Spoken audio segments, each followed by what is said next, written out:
This episode pushes time series analysis into the assumption that make OLS workable when observations are connected across time.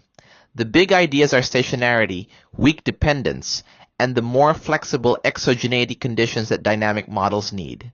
The motivation is simple. In time series work, strict exogeneity and exact finite sample assumptions are often too strong. Economic variables respond to each other over time, shocks can echo, and lagged outcomes often matter. So the way we justify OLS has to shift toward large sample reasoning built on the structure of the stochastic process itself. Stationarity is the first key concept. Roughly speaking, a stationary process keeps the same statistical character over time. The mean does not drift arbitrarily, the variance does not keep changing, and the dependent structure looks the same no matter when we observe it. This kind of stability is what lets us learn from a long-run history. Covariance stationarity makes that idea more concrete. The mean is constant, the variance is constant, and the covariance between XOR t and XOR t plus h depends only on the lag h, not on the specific date. So the relationship between nearby observations is stable through time rather than constantly reinventing itself. The second key idea is weak dependence. Even if observations are correlated across time, that correlation has to fade as the time gap gets large. Otherwise, the law of large numbers and central limit theorem start to lose their grip. Weak dependence says the past can matter, but not forever in an unbounded way. A moving average process is a clean example, because distant observations stop sharing shocks very quickly. A stable AR1 process is another example. Its autocorrelation shrinks geometrically when the autoregressive parameter is less than 1 in absolute value. So persistence is allowed, but it has to die out. This leads to an important shift in exogeneity.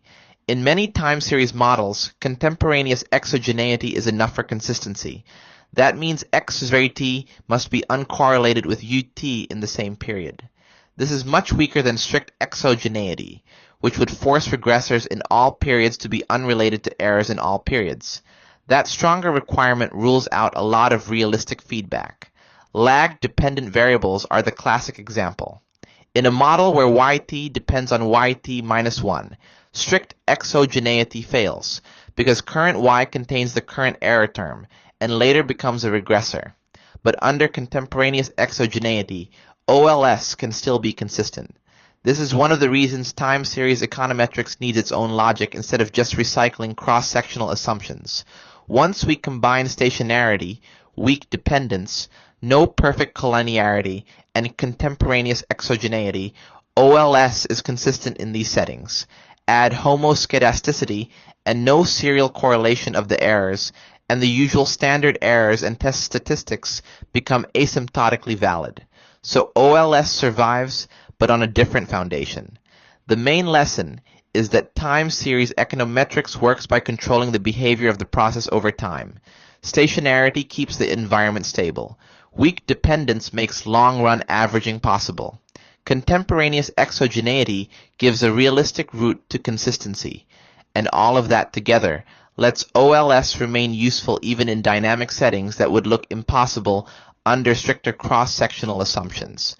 This is where time series analysis starts to feel like its own subject, because the assumptions are no longer just about one regression equation, but about the behavior of the data generating process through time. Next, we move to serial correlation directly and see what happens when the errors themselves start moving together.